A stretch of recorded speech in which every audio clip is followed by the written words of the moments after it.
intents and purposes, and that doesn't include the injuries that they also suffered to running back Tevin Coleman and other players as well, Laura. Yeah, just a tough time for those 49ers with the injuries. It's also Jimmy G's 29th birthday today. He'd certainly hope for better news on his B-Day. But anyway, the 49ers also involved in a trade today. Adam, what do we know there with the trade deadline tomorrow at 4 Eastern? They sent Quan Alexander to the New Orleans Saints for a conditional 5th-round draft pick and Kiko Alonso, who's been traded 4 times now. The 49ers obviously liked Quan Alexander as a player, but was due a lot of money during the offseason. I don't think they intended to pay it at that point in time. The Saints needed linebacker help, and so the Saints parted with their own linebacker and a 5th-round pick to get Quan Alexander. As for Desmond King, the former Pro Bowl defensive back, he was dealt today to the Tennessee Titans for a 6th-round draft pick. The Titans have been looking for cornerback help.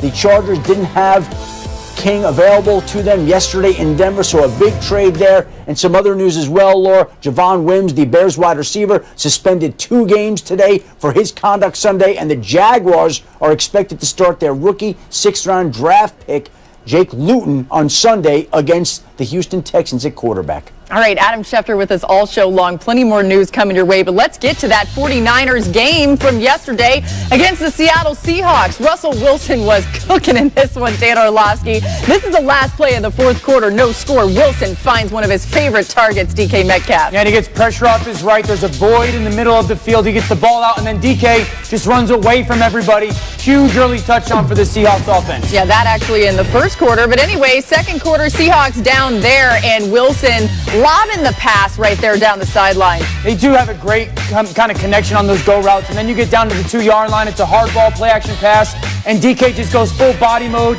gets inside that defender, ball on his chest, touchdown Seattle. All right, a few plays later in that drive, there was that play action there. All right, 3rd quarter, Seattle up 20-7. Wilson trying to put the game away, avoiding the sack there, Dan. Don't take it for granted how special this is, how unique and hard it is to avoid that sack, 2 hands on the ball, and find David Moore on that shallow cross. Seahawks win 37-27, improving to that 6-1 record. And the Niners blitz Russell Wilson on 46% of his dropbacks Sunday without much luck. Russ managed to complete 3 of his 4 touchdowns under duress, bringing his season total to 12, which is already tied for the most in a single season since ESPN began tracking these sorts of things back in 2009.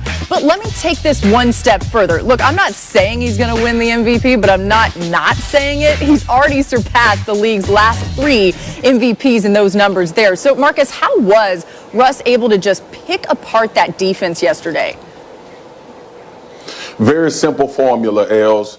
Russ went back to the guy that he has on the outside. If we look at the 3 picks from Arizona and also not getting DK Metcalf involved early and often against the Cardinals, we all know how the response was going to be. And listen, Russ is this type of player. Like Russ, if he feels like he's cost his team a victory, he's definitely going to be the reason they win the following week. And we saw it on display. We saw the accuracy. We saw being smart with the football, taking what the defense was giving him, and also getting the ball into his playmakers' hands quick and letting them make plays as well. It was an impressive performance, which was well expected after a 3-turnover performance against Arizona. And this is the thing, too.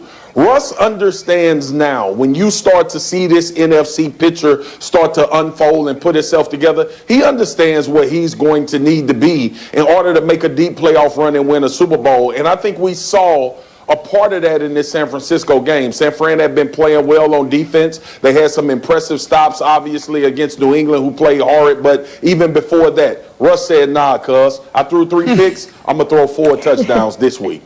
Yeah, the Seattle Seahawks offense has become like a great baseball pitcher. You just got to have multiple pitches to go to. And that's just why weapons in the NFL in 2020 matter. Like, DK Metcalf has become an unstoppable receiver. And I played with Calvin Johnson for many years in Detroit, and the conversation was always like, we got to get someone outside of Calvin, someone opposite Calvin to take some pressure off of him. And Calvin would dominate, but you always wanted a secondary option. Well, DK is dominating, one, because he's a phenomenal player, but there's also other players on that football team that help him. A Tyler Lockett, if you're going to pay attention to DK Metcalf, he's going to get the ball. A David Moore, if you're going to pay attention to Lockett and DK Metcalf, there's other options. Now, if you're going to go, you know what, we got to take care of everybody, I'm telling you, I don't think there's a DB in the NFC that can go head-to-head with DK Metcalf right now. Like Mosley yesterday went into that game playing good football. he had given up, Mina gave me these numbers, he had given up a 50% completion percentage and 5 yards an attempt his way. Yesterday with DK, it was 7.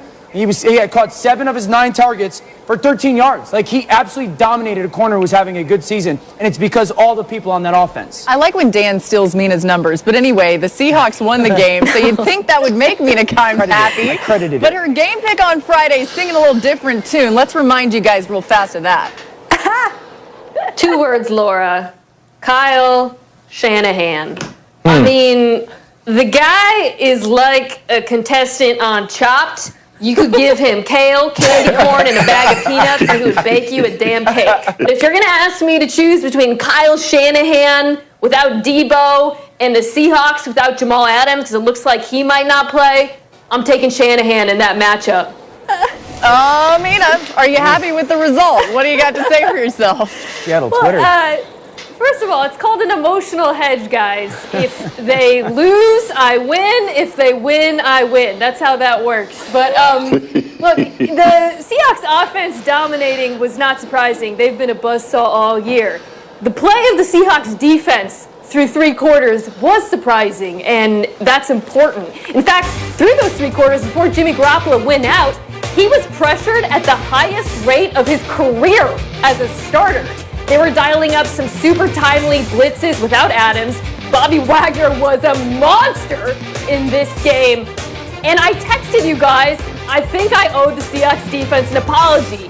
Then the 4th quarter happened. Nick Mullins came in, diced them up a little, and I said, you know, I'm going to sit on that apology for a second. I mean, there was a little bit of prevent defense thrown in there. But here's the thing. Seattle's getting Jamal Adams. They're getting Carlos Dunlap. If they can play at that level that they did through the first 3 quarters with the addition of those defensive players, this team can win the NFC. All right, well, this one's for you then, Mina. At 6-1, Seattle